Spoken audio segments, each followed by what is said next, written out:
Welcome to Bethesda Green's Innovation Lab Summer Speaker Series, Tackling Environmental Challenges Through Sustainable Entrepreneurship. During this series, we will discuss ideas that impact people, the planet, and profits. My name is Patty Simonton, and I'm the director of the Be Green Business Program. Thank you for taking the time to join us for the first session of our series, where we'll discuss the climate-related disclosures and why they matter. The importance of climate-related financial reporting is often misunderstood by corporate leaders and consumers alike. Financial analysts are increasingly learning how to successfully incorporate this reporting into their risk assessments, but information collection is inconsistent across organizations and countries. The Task Force on Climate-Related Disclosures, otherwise TCFD, was created in 2015 by the Financial Stability Board to provide consistent and transparent information to global markets about the impact of climate change on an organization's ability to create value. Today, we are pleased to welcome three panelists who we believe can help shed some light on this important issue. Alireza Bahazbida is Executive Vice President at the American Sustainable Business Network, where he is Head of Membership, Chief of Staff, and ESG Policy Co-Lead. He is a solutions-oriented and organizational development professional with a strong track record in relationship management and marketing. He has worked in business development and investor relation roles for companies such as Morgan Stanley, Citigroup, JP Morgan Chase in the US, Europe, and Middle East. Alireza has served as a senior advisor to many corporate leaders and enjoys cross-industry collaboration on creating sustainable business solutions to preserve the planet for generations to come. He speaks English, French, and Farsi, and is a graduate of the Elliott School of International Affairs at the George Washington University in Washington, D.C. In 2020, AR, as he is affectionately known, returned to Washington, D.C., where he currently lives with his wife and daughter.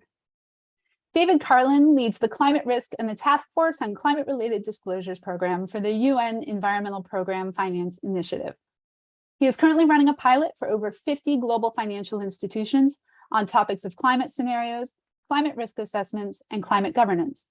He is also a contributor to Forbes, where he writes about climate change and leadership.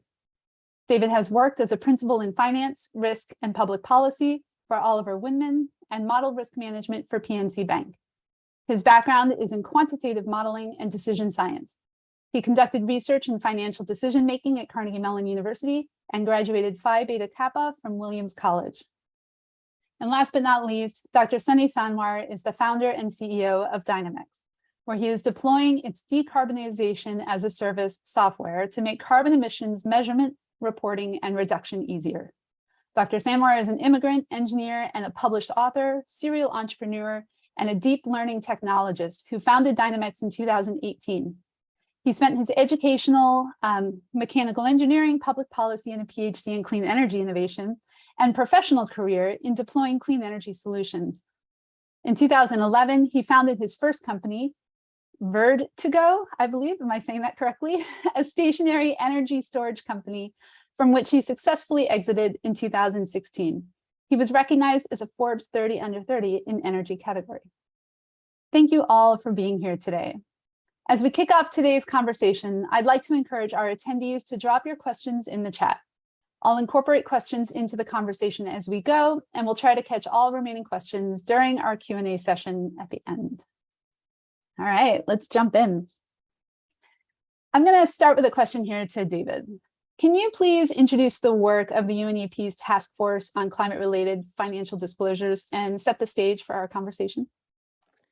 Yeah, absolutely. So it's great to be here, and I'm delighted to see not only my fellow panelists, but also just the slate of speakers you've had and will have over the course of the summer. So just to say, really excited for those.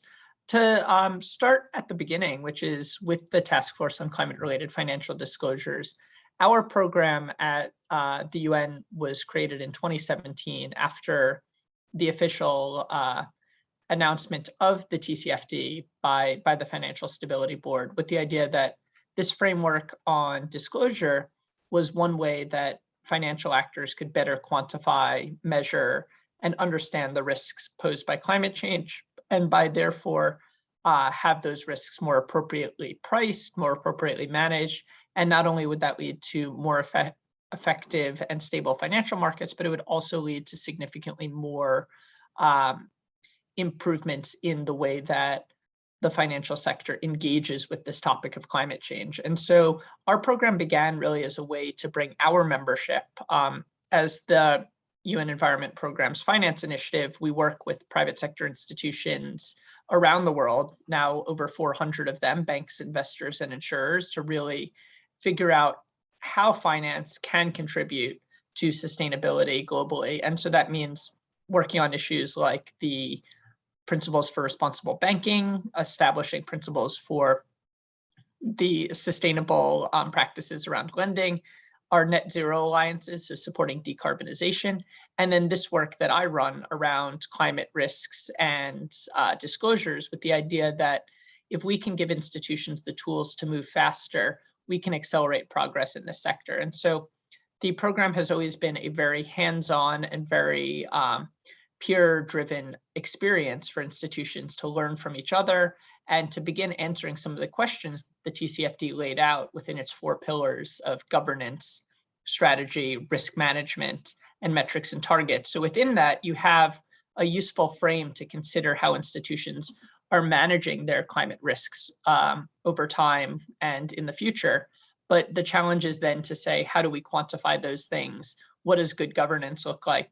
And so many of the skills that I had from prior work in the financial sector then were applied to really answering this question with a climate lens. And so the work that we do now is really about working with experts, having peer discussions, and thinking about what kind of outputs are going to be most useful for the industry in measuring and managing risks, what kind of practices are going to be useful to engage senior leadership, and really recognizing everyone who participates in our programs as the point of the spear within their organizations, as ones not just to write the reports, but really to diffuse knowledge about climate, about its risks, about the implications of it throughout their organization. So in some ways, the TCFD itself is just a vessel for gathering this information that is organizational in nature. And so what I often say is a good report is reflective of good practices. And so that means that these individuals that we work with on these areas are really trying to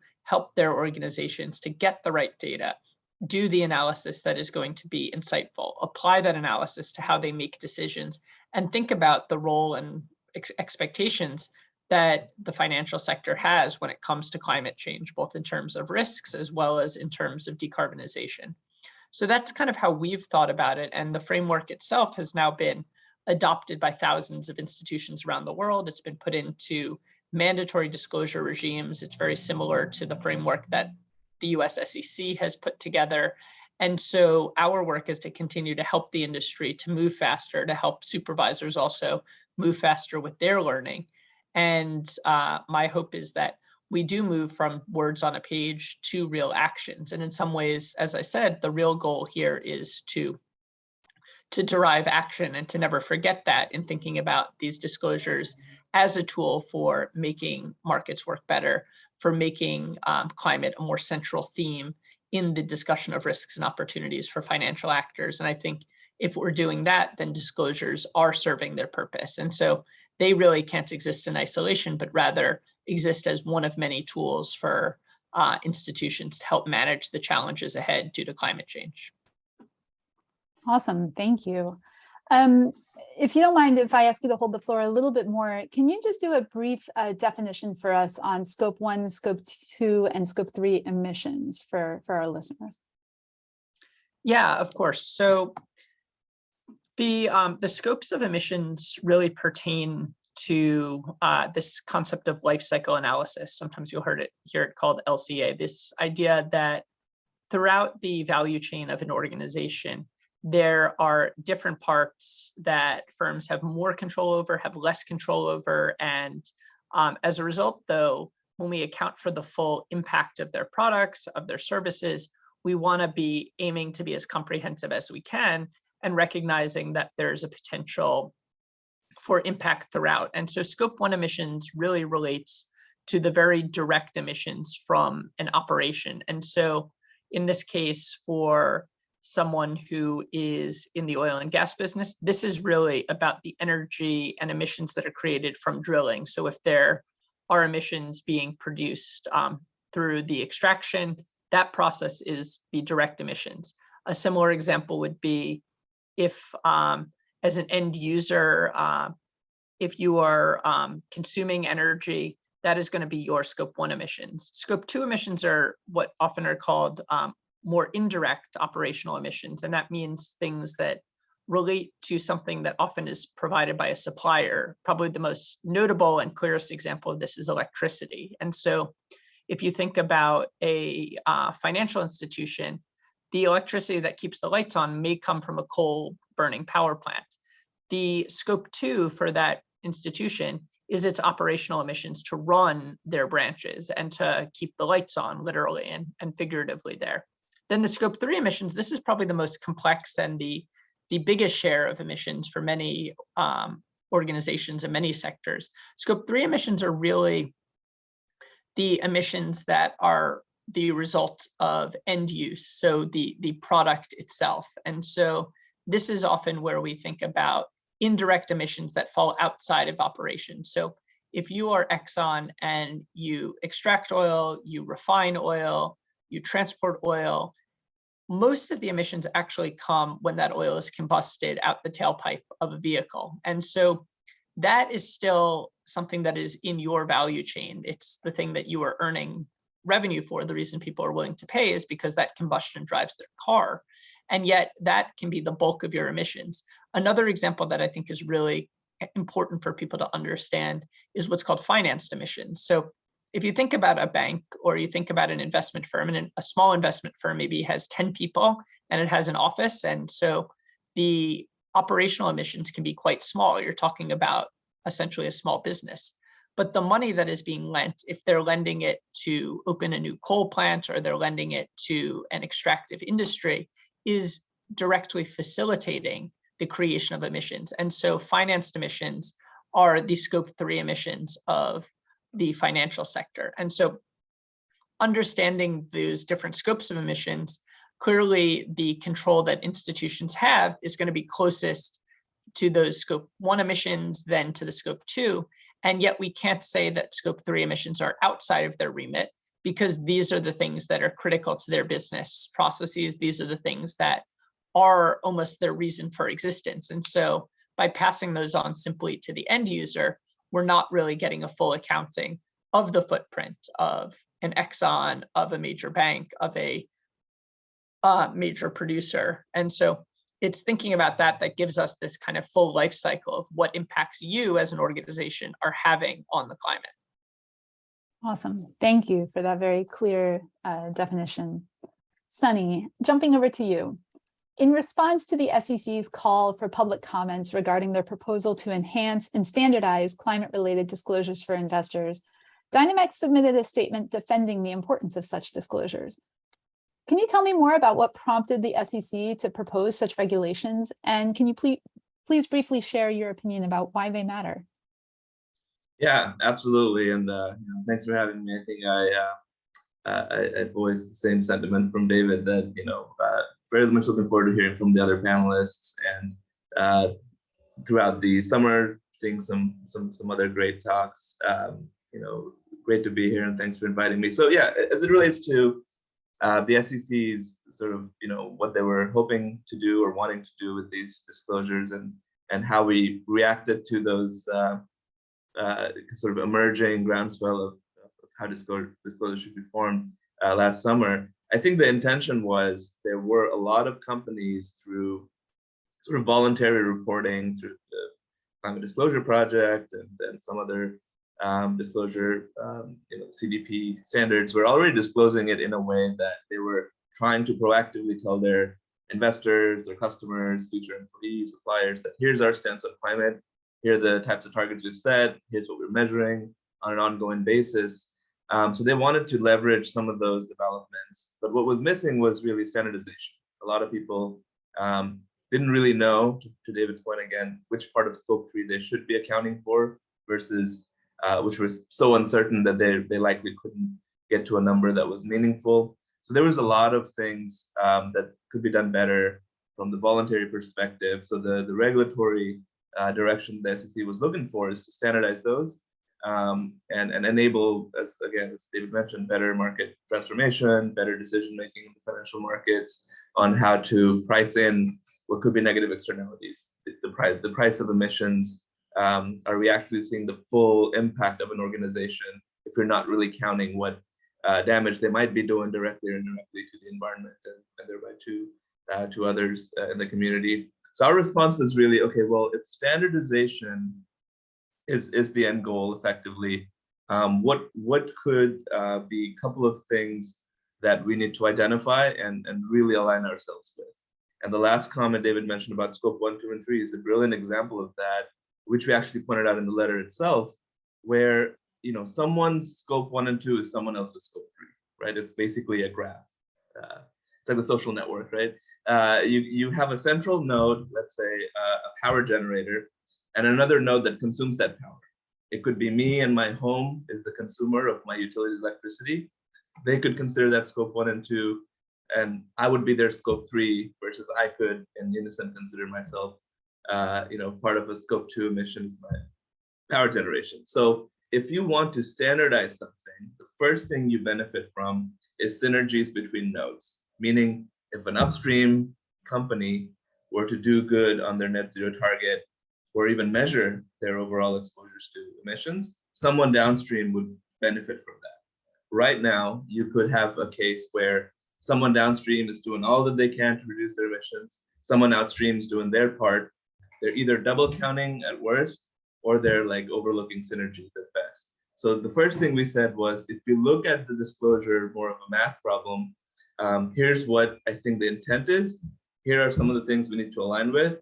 And if we agree with these two premises, here's what the outcomes of the disclosures ought to look like. So that was one of our major sort of responses to their proposal to enhance disclosures. And I think it's very much in line with what the intent was for them when they proposed such regulations in the first place. Great, thank you. So, there are some risks that disclosures can help investors identify. Sunny, can you sort of speak to maybe how these disclosures could help point those out? And I mean, you kind of mentioned it's like, well, there's definitely the scope and kind of where all the emissions are, but what does knowing about these emissions really say to potential investors? Yeah, I mean, typically risk, as organizationally people think about it, is what could the climate do that impacts my supply chain, my operations, thereby I'm unable to deliver products and services to my customers and show return to my investors. So risk is typically what happens to an organization due to the changing climate, due to heat stress, changing agricultural practices, lack of suppliers. But in another sense, we don't look at the causes of those risks. So flipped around, it would be what type of operational decisions have caused higher emissions and concentration of the atmosphere, which is why other people are being affected by that risk. So while traditionally risk has typically been what happens to me due to climate change, now there's this additional, what am I doing to increase that risk for others? If I'm a high emitter, at some point, mathematically, I am X%, contributing to other people's inability to do business. If I'm pushing a lot of carbon out in the atmosphere, retail locations could be underwater. Those aren't my retail locations, they're someone else's. So, I'm fine in terms of risk, something happening to me because I'm not being affected, but my operations significantly affecting somebody else. So risk assessment obviously is part of most disclosures, financial disclosures. In climate, we have to think about risk in two different ways. One, we have given a lot of thought about, and the other, hopefully this new standards will get people to understand, put a number on, and influence decision-making in some way. Yeah, let's keep our fingers crossed for that, for sure. Ali Reza, in support of the SEC proposal, the American Sustainable Business Network wrote, ASBN has been working to address serious and growing concerns about business activities which are unaccounted for or currently escape disclosures as negative externalities. which at this point also do not affect the profit and loss or balance sheet of corporations. These negative externalities are effectively unaccounted for in today's accounting requirements, leading to a massive blind spot for businesses and investors as to the real impact of the contribution of businesses to the climate crisis.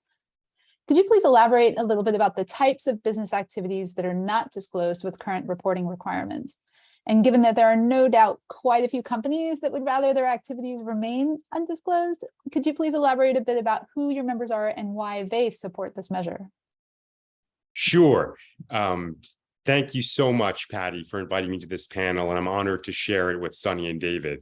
I would also like to thank Bethesda Green for putting these sessions together throughout the summer and all participants that have joined today's discussion. To start with, the American Sustainable Business Network is a movement builder in partnership with the business and investor community. ASBN develops and advocates solutions for policymakers, business leaders, and investors that support an equitable, regenerative, and just economy that benefits all, people and planet. And as a multi-issue membership organization advocating on behalf of every business sector of every size and every geography, ASBN and its association members collectively represent over 250,000 businesses across our networks. We were founded through the merger of the American Sustainable Business Council and Social Venture Circle. And although the majority of our membership is comprised of small to mid-sized enterprises, our larger, more recognizable business members include businesses such as Patagonia, Seventh Generation, Method Products, Avocado Green Brands, Ecos, Green Mountain Power, Inspire Clean Energy, Ben & Jerry's, Megafood, and King Arthur Baking Company, to name a few. And to come back to your question, Patty, under today's governance, businesses and investors are working to decrease, or when it comes to reporting and assessing climate-related topics, validating suitable investment choices. Investors and business owners, and consequently their impact on the climate crisis, will benefit from greater transparency and accountability proposed by the SEC. Under the SEC's proposal, U.S. companies would be required to have some of their carbon emissions included in regulatory filings. As discussed, scopes 1 and 2 greenhouse gas emissions will need to be included in annual filings, such as 10Ks. Additionally, indirect emissions will need to be included from upstream and downstream activities, so scope 3, if material, and or if the company has set GHG emissions targets or goals that include scope 3 emissions. Materiality is a dynamic concept that is under constant debate, but the SEC currently upholds that a matter is material if there is substantial likelihood that a reasonable person would consider it important from a financial perspective. We uphold that environmental and societal considerations should fall under the concept of materiality and the duty to disclose, including key scope 3 outputs, as key shareholder groups must be part of a determination process and as they're essential to investor decision-making in accurately capturing the increasing overlap of risk perspectives. Great, thank you. So when you're thinking that they support this measure, I mean, are they doing it because they want to be seen as responsible members of the business community? I think today, if you're going to be a responsible business, one of the key tenets you have to uphold to is transparency. And I think today, consumers are looking to work and consume more from companies and businesses that are being transparent. And climate change is not only a major issue that we're concerned about, it's become a national security threat at the highest level of our government. And so when consumers are out there and looking to consume, and all the studies show it, the millennials and Generation Z, which coincidentally are also going to be the recipients of the largest transfer of wealth that's going through the world as we speak, this is how not only they're investing, but how they're consuming. And they're looking at responsible companies, and those responsible companies that are being transparent, they know that climate change is a national security issue. Their lives have been affected by climate change. They're worried about the continued repercussions of inaction. And I think today, as being a responsible business, being transparent is a key pillar, and you have to be disclosing this information if it's good or bad. Awesome, thank you. David, bringing it back to you, could you please identify what you see as key challenges with regards to the collection and enforcement of climate-related financial disclosures? You work with banks, investors, insurers on how to manage climate risks. I'm interested in hearing from you what sort of policies need to be developed to improve the overall process and improve reporting consistency. Yeah, so it's an important question, and one that I'll start with a mention of the TCFD Secretariat. Each year will do an annual report, and we'll discuss the number of supporters of the TCFD, the quality of disclosures across each of the pillars and the sub disclosures, and provide a little bit of a view of where regulators are mandating TCFD. And each year we've seen a growing and really exponential rate of adoption, and especially these last couple of years, adoption also by jurisdictions of mandatory requirements. However, where these reports time and again consistently explain that the organizations that are filing these reports are falling short is really in the decision usefulness of these outputs. Are these outputs able to be used by investors and other stakeholders to really evaluate the magnitude of climate risks, one, that the institution faces, and two, compared to peers? And the answer repeatedly is that the information that's provided is not yet sufficiently quantified, sufficiently standardized, and complete enough to enable that. And I think that that area around comparability and standardization is what is the major holdup, because disclosures that are just a reporting exercise are not going to be useful in creating the transformative change we need. Disclosures that are another piece of information in a similar way that financial reporting is used by analysts to make decisions about company viability, about potential financial decisions. These are the places where this information belongs and where it needs to be included. So climate should be incorporated into financial statements. Climate considerations need to be done in a way that enables comparisons. And what does that mean? It means using scenarios that are widely used and are clear, using similar metrics and having transparency. There's a lot of challenges when it comes to emissions data, when it comes to disclosures. And one of the biggest ways to at least begin to address this is to be very transparent about the methodologies. You and I can both report on targets and both set targets, but if your targets are covering only scope 1 and scope 2 and mine are covering scope 3, you're going to see different results. And so we don't always need everyone saying the same thing. What we do need is a clarity to enable that comparability to take place. And so what is really hindering this? Where are we falling short? I think 3 areas.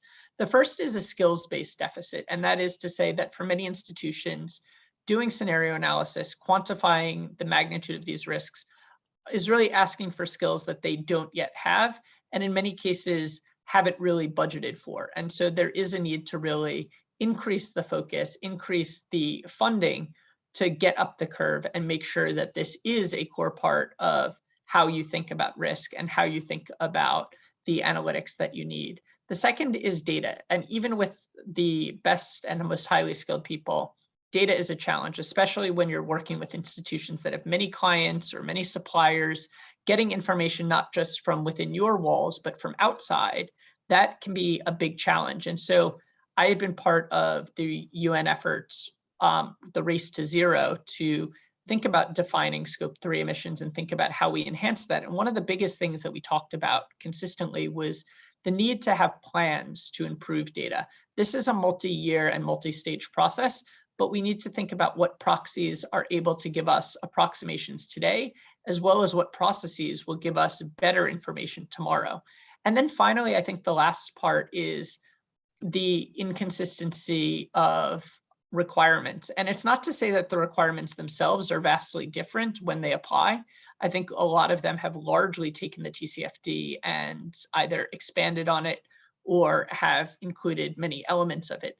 The issue is that in many places, there isn't the requirement to disclose, and there isn't the requirement to disclose in a quantitative fashion. And because of that, you have this sort of patchy disclosure across the sector, and it becomes more of an exercise of saying who has disclosed versus who hasn't, that kind of binary, versus being able to really do a comparison on who is truly exposed, who is truly at risk. And so to me, it's those skills, it's the data, and then finally, it's the only either voluntary or incomplete mandating of regulations that by resolving those or beginning to resolve those, we will see greater usability of these outputs. Is it fair to say that the more it's used through different players in a company's value chain, I mean, what's really needed to make it easier to integrate this data into their operations? You know, I mean, is it all up and down? How do you make that work? So I think there are a few things to consider there. One is the novelty of some of these analyses. You're looking at decades in the future. That's not really a time frame that many institutions are used to exploring, and in fairness, may not align with a lot of their strategic planning horizons. So part of it is considering both how will you transition in the long term and how will you manage mounting risks from physical hazards, but also what are the preparatory steps you're taking today and what are your exposures today. So I think getting the time periods right is a big piece. I think another piece, though, really is ensuring that you have a collection process, both for internal data as well as that from clients, suppliers, and others, that makes this a priority. Because I think then the final point I'll say is that it really is about getting to a terminal state where we're not reporting our climate risks. We're reporting our risks and we're considering climate. It would almost be as if we were looking at the potential credit risk and looking at the likelihood of default of a given person in our portfolio. And yet we forgot to look at whether they have a job or not, or we forgot to look at whether they also had a mortgage that they were making payments on when we gave them an auto loan. These are the kind of incomplete information. And to me, fundamentally, climate right now is being disclosed separately. And I think that is an interim state.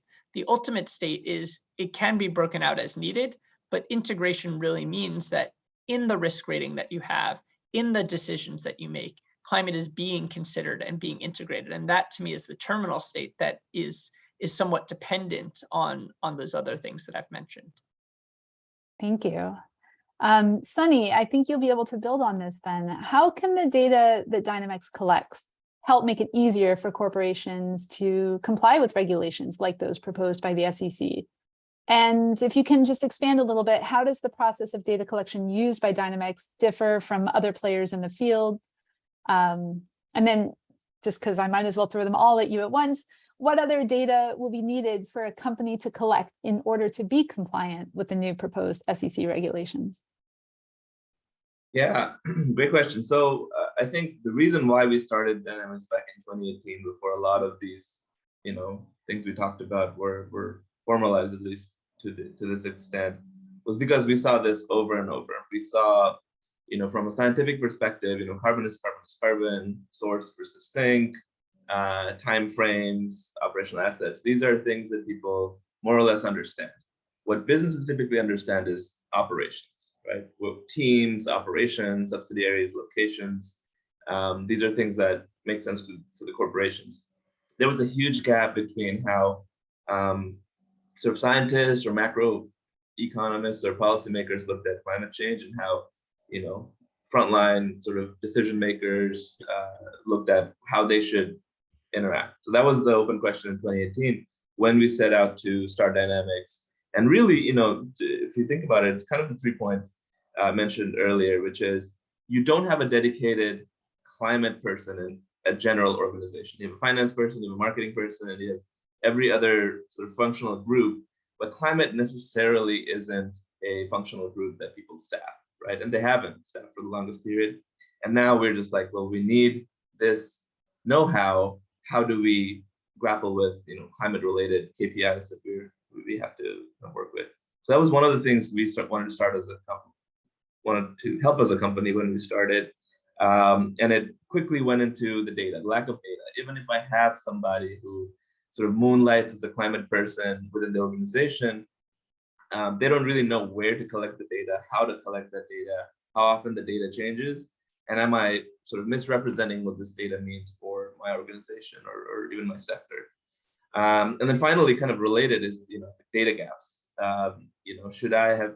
Am I sharing almost all the secondary things, but not the primary source of emission from our organization? I don't know. There's a lot of uncertainty around it. So Dynamhex, the data that we bring is through a software platform, much like QuickBooks, right? Like it's general accounting. You know how to classify different operational input data. You know where leased assets would go versus where employee commuting would go, both scope 3 emissions. But they don't really necessarily make that connection between operational data across sectors and how we should think about them in the climate, the carbon reporting world. So we bring the data, which is the number one value proposition for us, down at the asset level in some cases.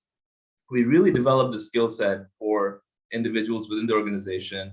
We are the climate software to go, whereas they're using HubSpot for marketing, CRM, Salesforce. They're using all these other thematic software. We're the software for their climate specific needs.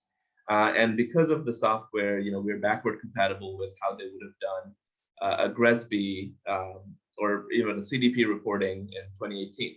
We would kind of track changes over time, whether it's operational change that divested from certain assets, whether it is a reporting standard change that they're reclassifying an operational line item from scope 2 to scope 1. I'm just kind of giving an example. Or if emission factors have changed, right? Like if something central to the way we report things, independent of the company's operational data, if they've sort of changed year on year, we'd be able to capture that. And it accurately depicts a picture of what has happened year on year and gives you a lot of insights on what needs to happen for you to meet the targets that you're looking to set, or maybe you've already set down in the future, 2030, 2050, but what needs to be happening year on year for you to directionally get close to that requirement.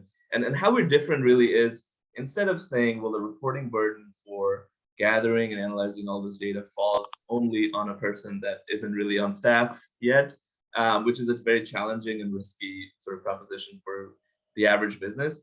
We created a system where we would use proxies, the word David used, to estimate, given your sector, given your part in the value chain, and given your locations, here are the likely sources of emissions you have to grapple with. Here's what they're made up of.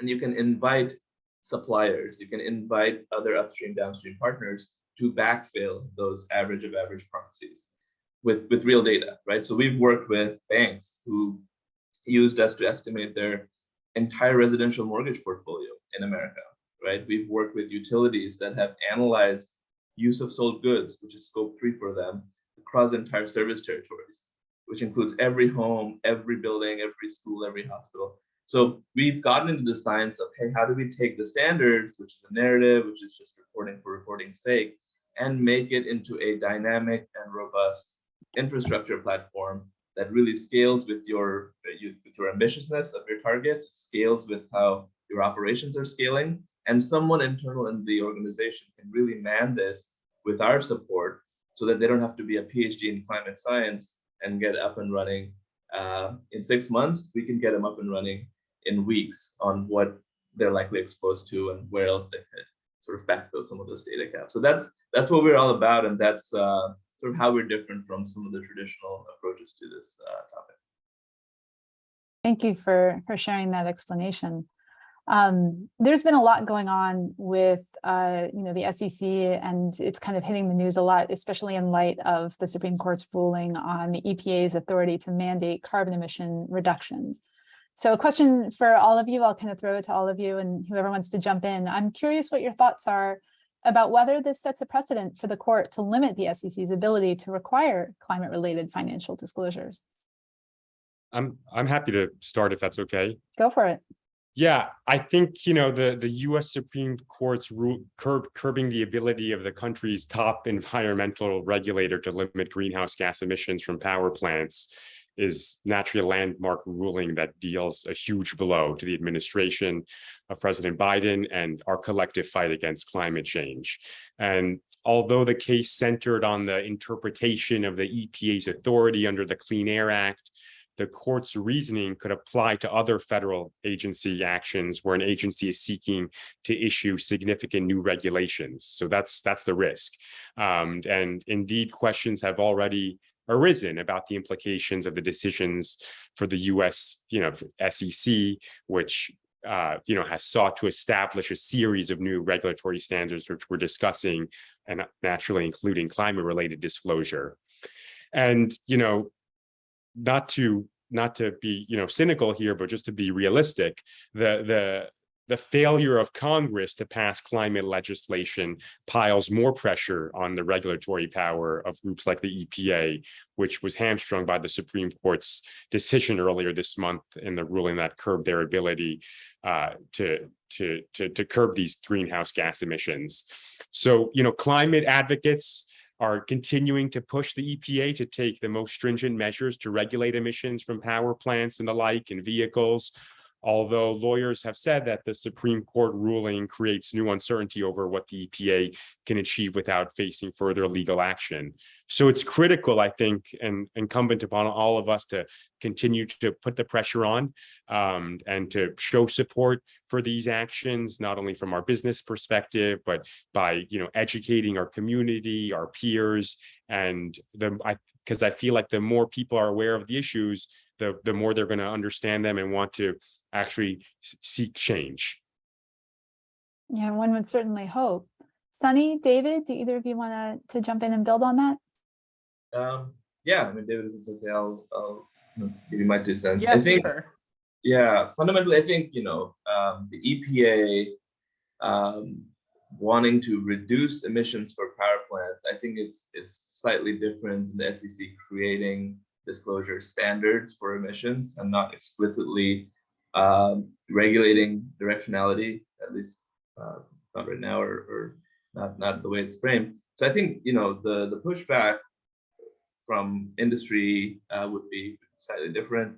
Can't really comment more about legislative pieces, as other ways to put it. So I think there would be certain differences because it's in the disclosure realm and it is sort of investor focused. It is about understanding material risk, which majority of the higher emitters throughout the years through CDP and through other reporting systems and framework have already been fairly proactive in measuring and disclosing what those emissions are.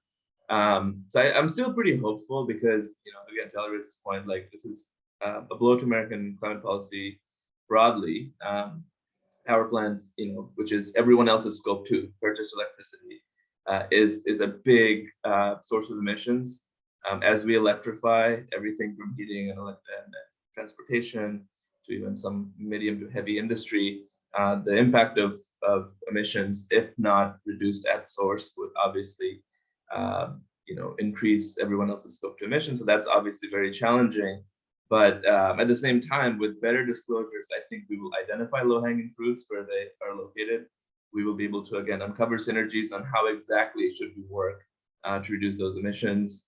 One example of that is, the utility sector or the power generation sector working with the financial sector, and then the financial sector's investments into power plants and into some of those assets that the EPA was looking to regulate in terms of reduced emissions would likely now have a different conversation in terms of market-based approaches of reducing things that emit fairly high. So I think there will be, with more disclosures, there'll be more synergies. I think they will, likely will be pushed back in what is being stage gated when. But looking forward in the next couple of years, going through this exercise is more beneficial than just talking about climate change and not really doing much about it. So that's kind of my thoughts on the topic. Thank you. And David, why don't you share? I think you had some thoughts there that you want to share, and then there's a question that's related to this in the chat. So I'll ask that after you. Sure. So I'll be kind of quick because I think AR and Sunny really covered a lot of really important ground there. To recap and to reiterate from my view, this ruling from the Supreme Court was deeply unfortunate. It's probably beyond the scope of our discussion today to talk about the jurisprudence and the thinking behind this this ruling, other than to say I think there are certain judges looking at the opinion that really have a strongly restrictive view of what the executive branch is able to do, and that was very clearly put in that view. And I think that is something that certainly will have a chilling effect across all agencies and will only encourage litigation against new moves. The second thing I'll say is it's deeply unfortunate because of the fact that Congress is so gridlocked right now, and this is a time, if ever, where action needs to be channeled through whatever path can make that happen. But I will say also, perhaps on a brighter note, that I do believe that the SEC guidance is qualitatively and materially different than the EPA regulation. And I think as a result, the arguments that were in that judgment really don't hold water. There is a philosophy that is just simply anti-agency and, I'm sorry to say, anti-government that does run through some of these ideas, but the argumentation around the right to regulate and the right to regulate something as fundamental as power is very, very different than the thrust of this SEC guidance, which really is about giving investors the knowledge that they need to both be able to appropriately manage the risks in their portfolio, to appropriately engage with those who are potentially at risk, and also to have that information so markets as a whole function more efficiently and smoothly. And so I really do feel that this is a significantly different request. And I think the other area is you have a large number of those in the industry, especially in the investment industry, that are lining up behind this and are eager to lend their voice and eager to lend a support to this guidance. And I think it's something that benefits everyone rather than adds purely an additional burden. And I think that that's something that has come out clearly. And I would just say that there will be challenges, but I don't think that the same arguments necessarily apply in terms of what we saw in that judgment. Thank you for that. Jumping to some of the questions in the chat. Would the panel agree that despite the SEC ruling that the market is moving, i.e. mergers and acquisitions and investors are taking more of an interest in climate, carbon, and biodiversity factors and asking the question, will this business and its supply chain still exist and deliver value in 10 years? So that capital flows are already transitioning anyway because of the pure risk and the return dynamics of investing?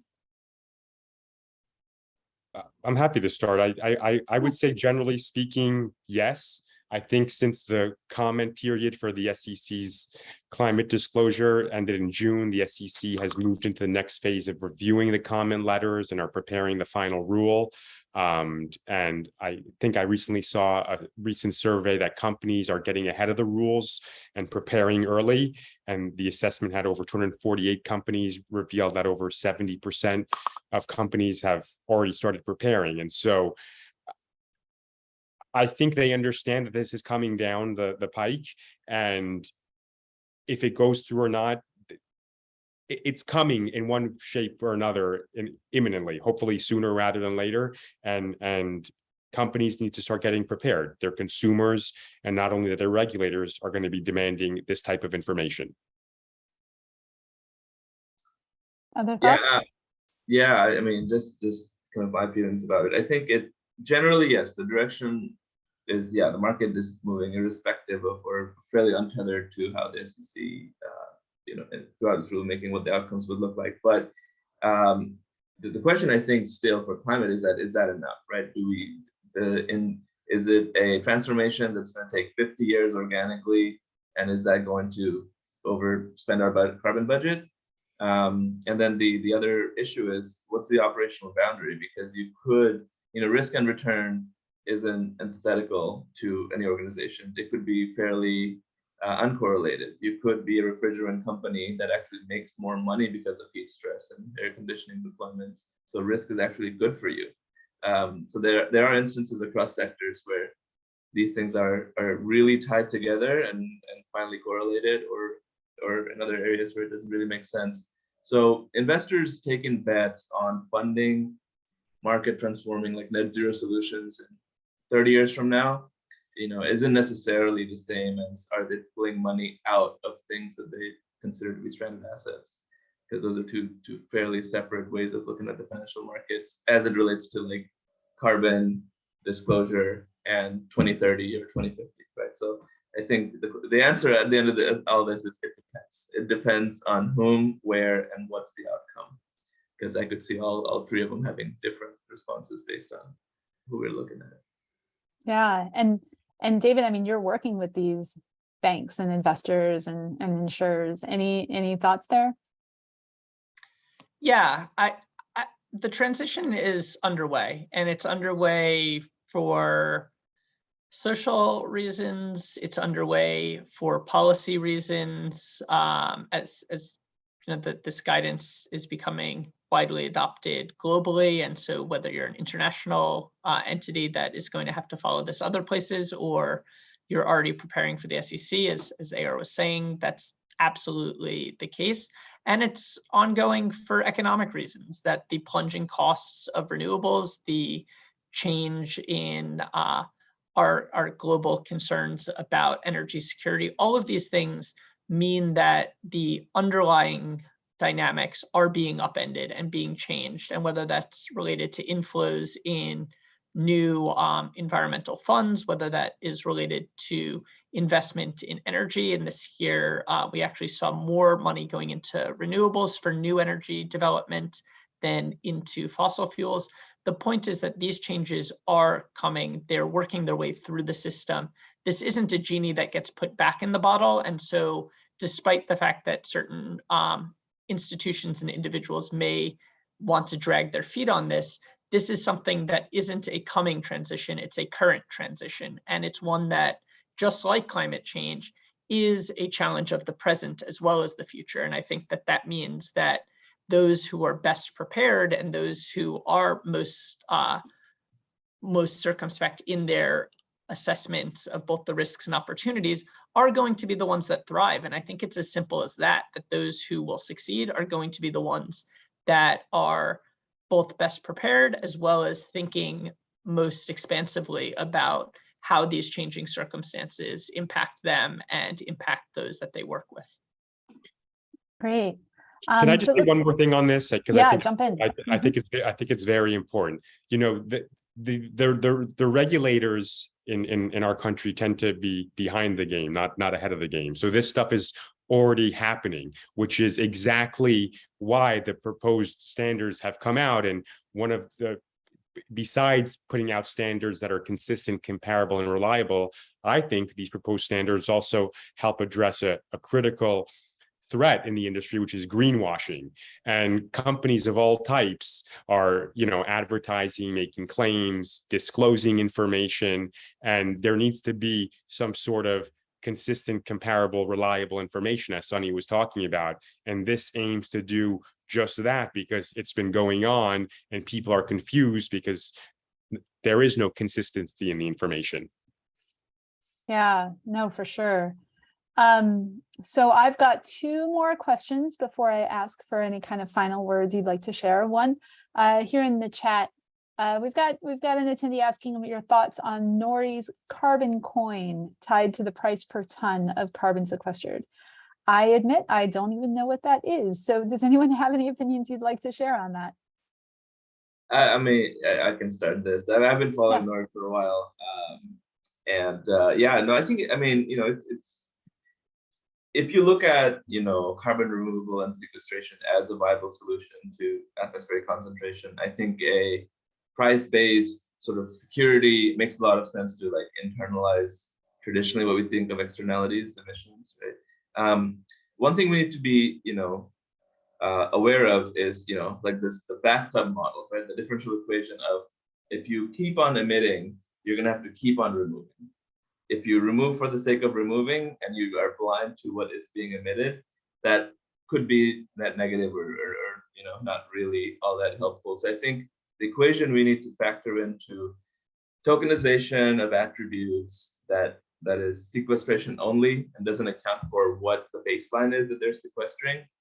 We want to think about that piece a little bit. There's I think it's called Climate Chain Coalition. It's like a coalition of sort of blockchain enthusiasts and sort of industry leaders and tokenization, thinking about how to internalize externalities. And I think they had a few ideas about the pros and cons of tokenizing environmental attributes. Clearly, it's something we need, but it doesn't work unless we account for the entire open system. It is not a closed system. So we cannot assume emissions are a certain way and then say, oh, guys, we just have to remove X tons. It doesn't work that way. Every year, the price might drastically change because the supply of the thing that you're trying to eliminate has gone down, and it was a risk. You didn't know the trend. It was just completely uncertain, not a mathematical number you could put on it. And that really messes with the equations that set price. At which point, you have to question whether or not that pricing mechanism was right to begin with. So I think it's a good endeavor. I think we need a lot of open questions we have to ask about the topic. And sooner with disclosures and other kind of industry standard setting, I think we will get there. Moving to the topic briefly of the transition, and there's a question in the chat here, and I apologize for my furball here joining our conversation. So this one of our participants here works in the trucking industry, and he's really thinking about the companies that he works with. There's small businesses. He was sort of thinking what are the expectations for preparation on small businesses?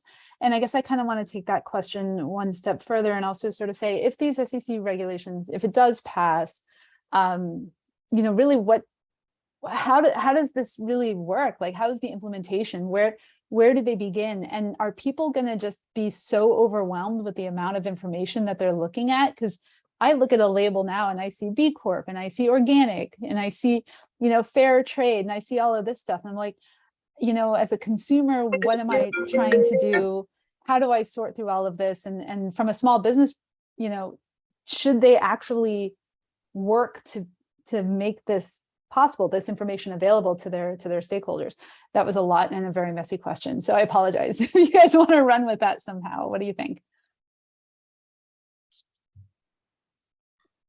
I can get started. So we do work with a fair amount of small businesses where their key customer, 80% of their revenue comes from a single, that's a publicly traded company that will likely report their scope 3, and that small business and a host of other small businesses make up a big portion of that scope 3. So from my cursory look at the chat question, we've created a solution where you could effectively send a link to one of the carriers. They can add all of their VINs of equipment. We could look at the fuel sales that they've used to operate. So diesel, motor gasoline, whatever they've bought for the calendar year.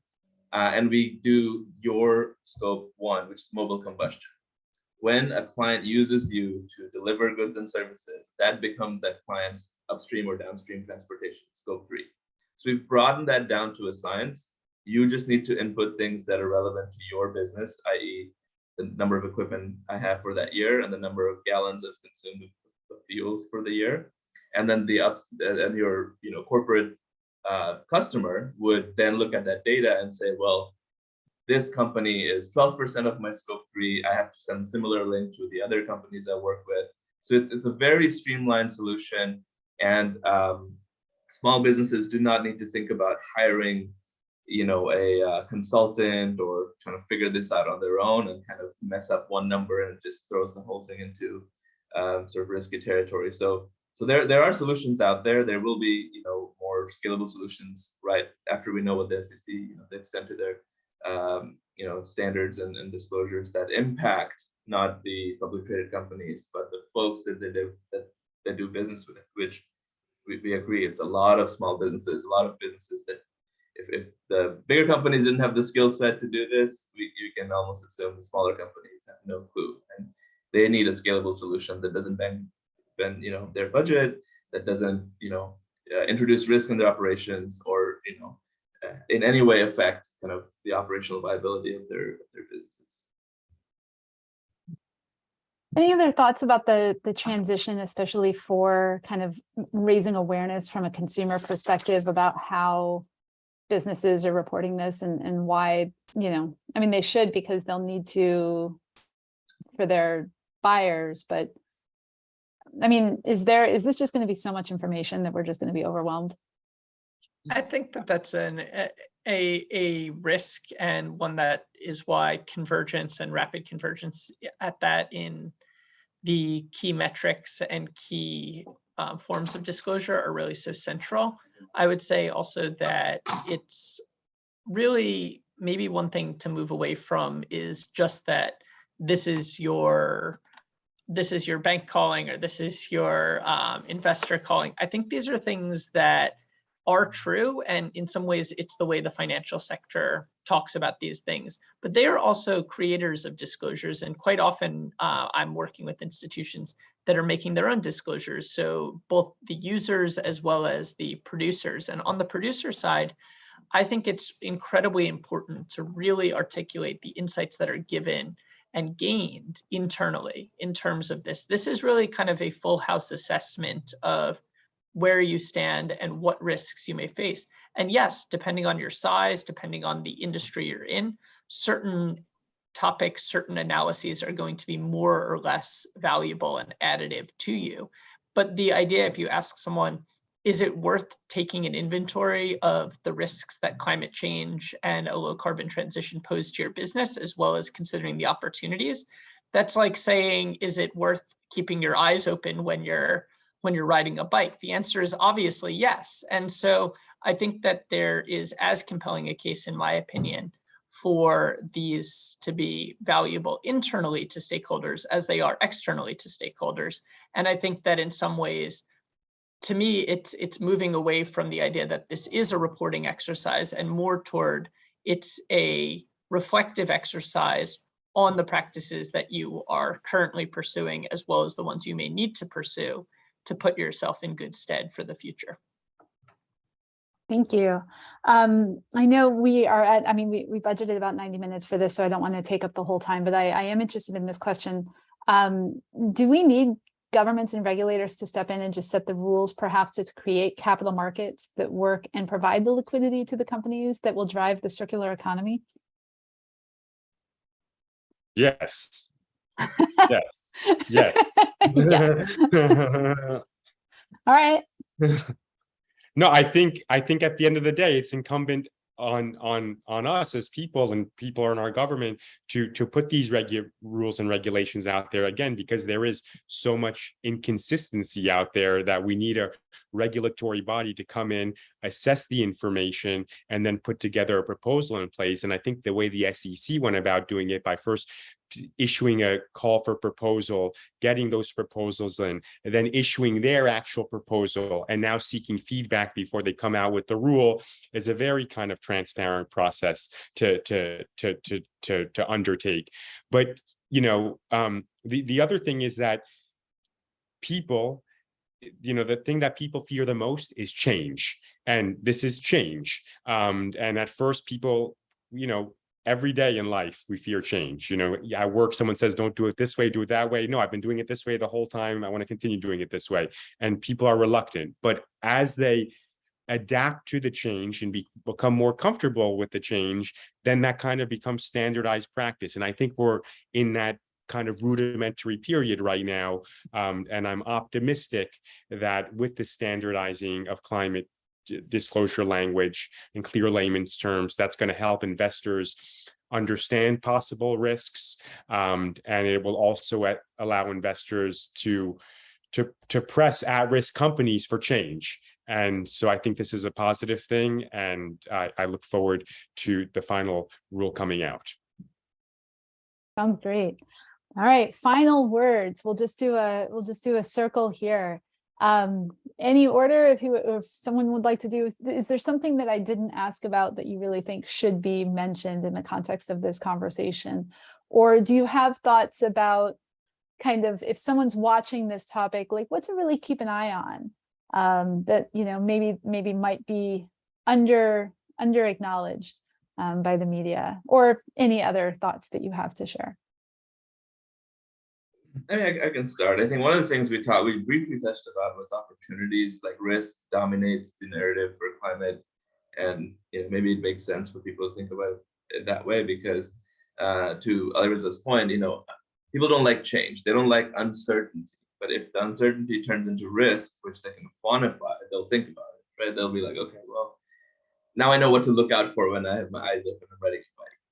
Before it's just like I have my eyes open, it's complete darkness. I can't. It's not a function of me opening my eyes. It's about I'm headed towards a tunnel that has effectively no light. So opportunities, a lot of what a lot of companies are going to do in the short term is to really differentiate themselves by their ability to deliver their net zero targets or create environmental value for their entire ecosystem, shareholders, customers, suppliers.